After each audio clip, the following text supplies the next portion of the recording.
La Edad Moderna.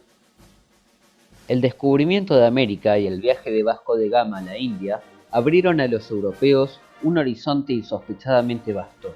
Fue la época de los primeros imperios marítimos y de la conquista de Siberia por los rusos, pero también de la expansión otomana hasta las puertas de Viena y a la vez de devastadoras guerras entre los estados europeos azuzadas por los nuevos dogmas religiosos.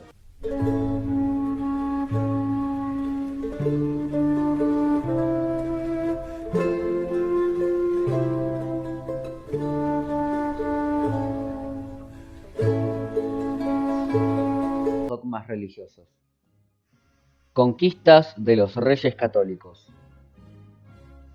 Isabel de Castilla y Fernando de Aragón crearon una monarquía unificada y desplegaron una actividad política exterior que hizo que España se convirtiera en la potencia dominante del Mediterráneo.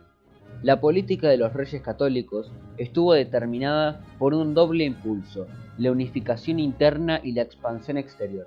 La unidad peninsular había sido una aspiración latente durante los siglos de Reconquista, y a finales del siglo XV encontró las circunstancias adecuadas para realizarse casi completamente, de modo que los 5 estados en los que se dividía la península al acceso de Fernando e Isabel solo quedaron 2, España y Portugal.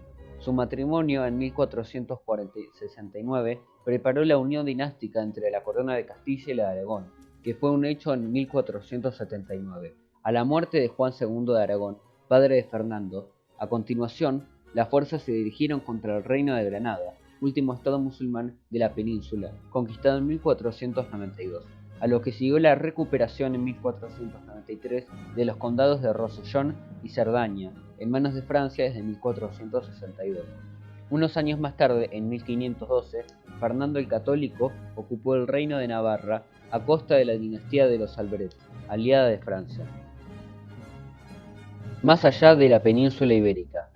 Fernando el Católico quiso prolongar la expansión mediterránea de la corona de Aragón, a la que pertenecían las Islas Baleares, Cerdeña y Sicilia. Unas décadas antes, Alfonso V de Aragón se había adueñado también del reino de Nápoles, aunque a su muerte lo cedió a un hijo bastardo. El rey Fernando no aceptó plenamente esta cesión, y cuando Carlos VIII de Francia invadió Italia y conquistó Nápoles en 1494, el monarca español organizó una liga internacional en su contra y envió un ejército al mando de Gonzalo Fernández de Córdoba, el gran capitán. Tras diversos vaivenes militares y diplomáticos, incluida una segunda invasión francesa en 1504, España quedó como dueña de Nápoles. La misma conquista de Granada abrió asimismo otro territorio de expansión, vista como una prolongación natural de la Reconquista, el norte de África. Diversas expediciones castellanas ocuparon plazas como Mella u Orán, mientras en el Atlántico se completaba la conquista de las Islas Canarias y se iniciaba una empresa cuya envergadura no se podía sospechar: la conquista de América. La política matrimonial de los reyes católicos. Fernando e Isabel buscaron reforzar su posición internacional mediante el matrimonio de sus hijos con príncipes de otras casas reales europeas. La caída del Reino de Granada, 1482 a 1492. La presencia musulmana en España llegó a su fin en 1492, cuando el soberano del reino nazarí de Granada, Boabdil, entregó las llaves de su ciudad a los reyes católicos, después de 10 años de guerra contra Castilla. Gracias a su geografía montañosa y a la hábil diplomacia de los sultanes nazaríes, sus soberanos, el reino de Granada, fue el único estado musulmán que logró resistir el gran avance reconquistador castellano del siglo XIII.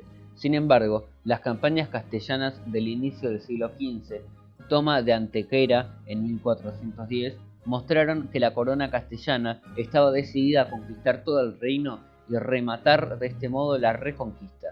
Este propósito se vio demorado por las crisis políticas internas en Castilla, pero finalmente se llevó a la práctica en la década de 1480. Los reyes católicos aprovecharon las graves disensiones internas en el reino de Granada, donde se enfrentaban 2 ramas de la dinastía real: la del rey Muley Hassen, aliado con su hermano el Zagal, y la de su hijo Boabdil, apoyado por el clan de los Abencerrajes. El último acto del largo conflicto con Granada empezó con una incursión de los musulmanes en territorio castellano, donde conquistaron la plaza de Zahara, a lo que los castellanos respondieron con una ofensiva contra Alhama, 1482. La pérdida de esta plaza provocó una crisis de palacio en Granada, donde Boabdil depuso a su padre y asumió el trono. El germen de la derrota.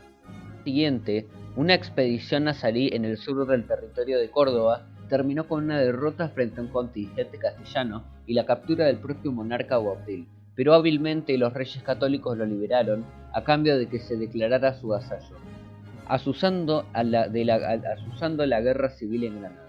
A partir de 1485, la guerra cambió de carácter.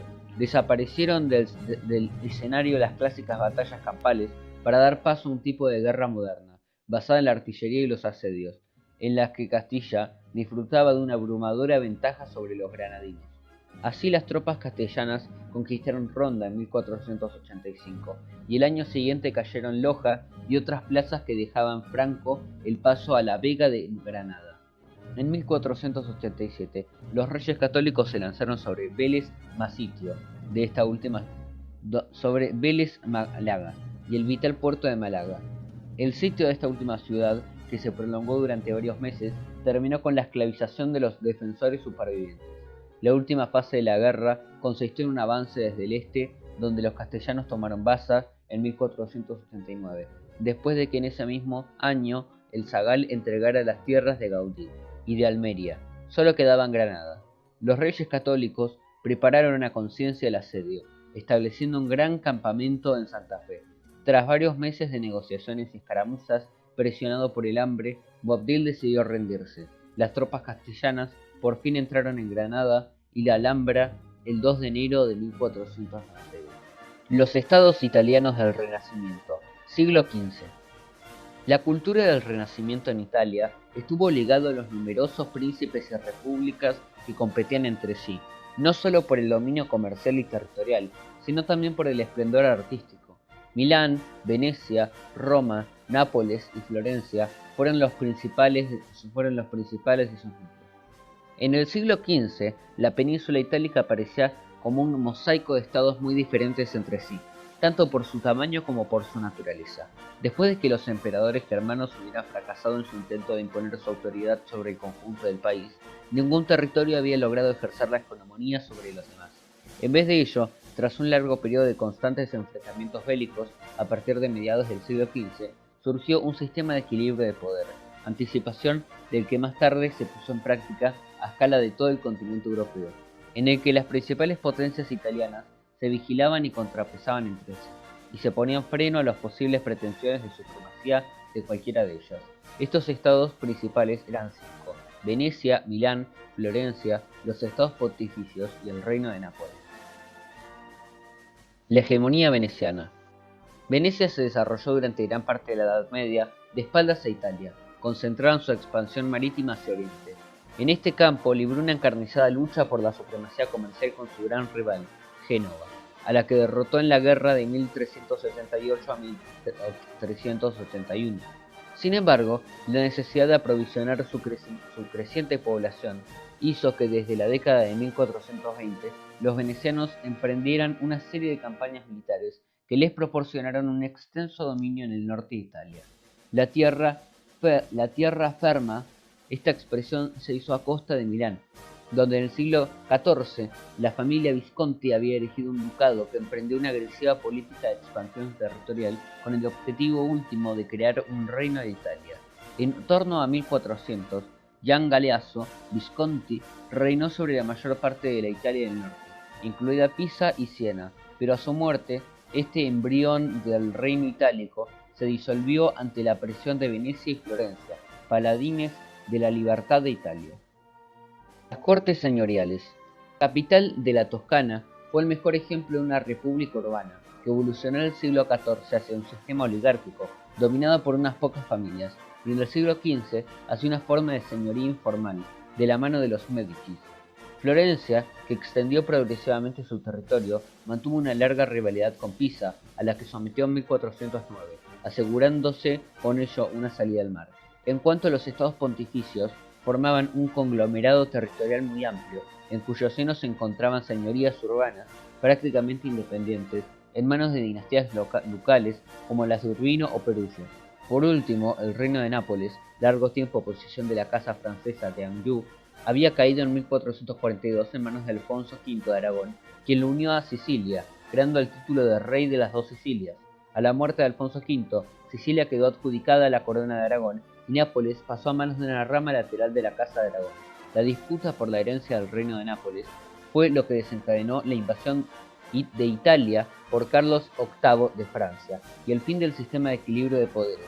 Aunque la fragmentación política condenó a Italia a 3 siglos de subordinación a potencias extranjeras, tuvo consecuencias muy felices en el campo cultural, pues las cortes señoriales y los mecenas urbanos impulsaron la creación artística de todas sus manifestaciones.